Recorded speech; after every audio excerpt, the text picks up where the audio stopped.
Olá, eu sou Fernanda Ribeiro de Souza, graduanda do curso de farmácia, e venho apresentar o trabalho de iniciação científica que tem como título Avaliação in vitro da atividade leishmanicida de derivados de adultos de Hunt.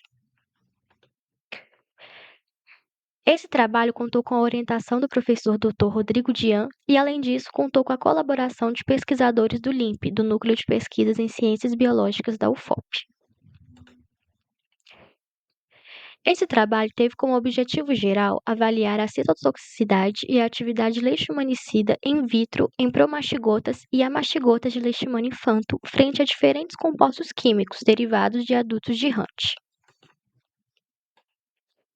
Para cumprir então com o objetivo geral, traçamos alguns objetivos específicos, sendo eles: primeiro, avaliar a citotoxicidade dos diferentes compostos químicos derivados de adultos de Hunt em macrófagos caninos da linhagem DH82. Segundo, avaliar a atividade leishmanicida dos compostos químicos derivados de adultos de Hunt na forma promastigota da cepa OP46 de Leishmania infantum. E, terceiro, avaliar a atividade leishmanicida dos compostos químicos derivados de adultos de Hunt na forma amastigota da cepa OP46 de Leishmania infantum, transfectada com o gene repórter para GFP em macrófagos caninos DH82. Para cumprir com os objetivos propostos, utilizamos 5 compostos químicos, os adultos de Hunt, que foram produzidos e cedidos pelo professor D'Angelo de Fátima da Universidade Federal de Minas Gerais. Os compostos são representados pelas siglas 8A2, 8A3, 8A4, 8B5 e 8B6, e foram diluídos de forma a obter 13 concentrações. E como controle, utilizamos a anfotericina B desoxicolato de sódio, uma vez que ela é uma das drogas de referência utilizada para a leishmaniose visceral. O primeiro ensaio realizado foi o de citotoxicidade e utilizamos como técnica o MTT, que é feito utilizando placas de 96 postos. Nessas placas, acionamos macrófagos caninos da linhagem DH82 e diferentes concentrações dos compostos e o controle.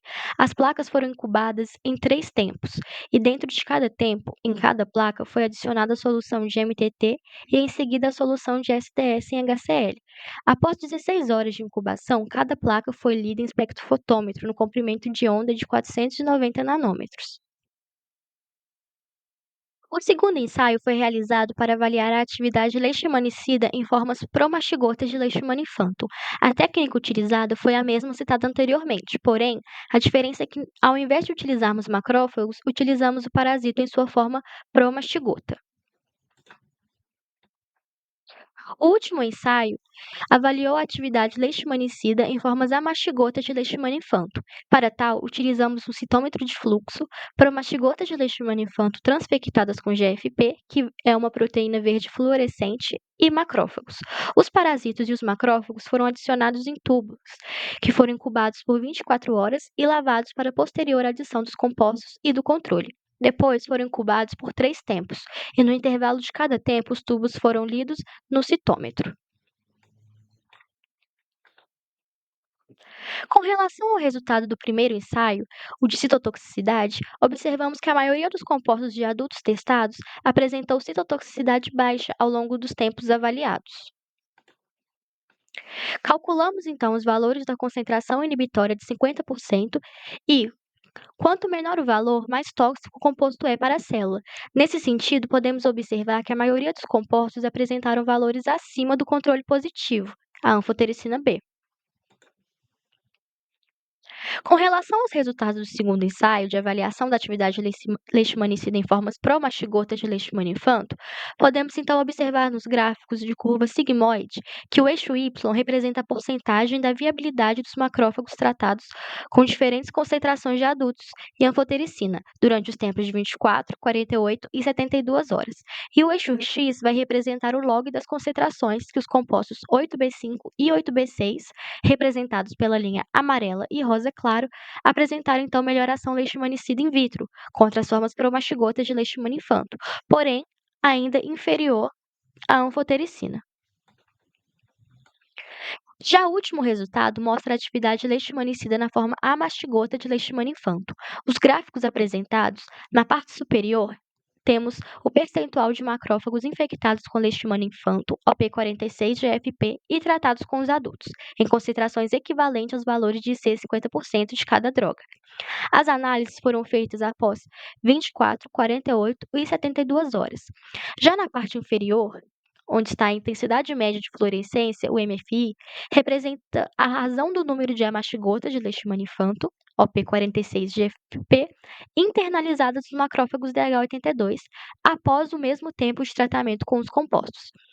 Temos, então, que após as 24 horas de tratamento, somente os compostos 8B5 e 8B6 reduziram significativamente o percentual de infecção, em comparação com o grupo controle.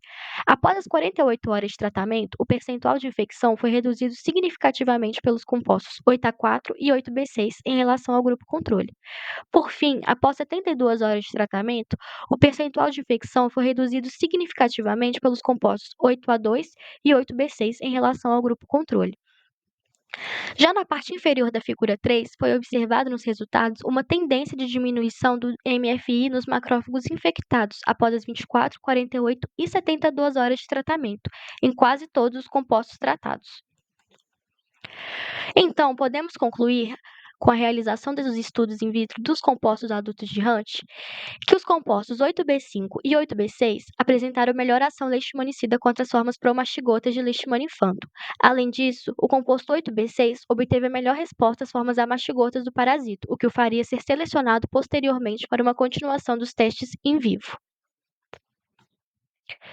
Gostaria, então, de agradecer à Universidade Federal de Ouro Preto, à PROP, ao FMG, ao LMU de Citometria de Fluxo, ao NUPEB, em especial ao LIMP e às agências FAPEMIG, CAPES, CNPq, INCTDT e Rede Imunobioleixo Minas, pelo apoio financeiro para a realização dessa pesquisa e pela concessão da Bolsa de Iniciação Científica. Obrigada por assistir.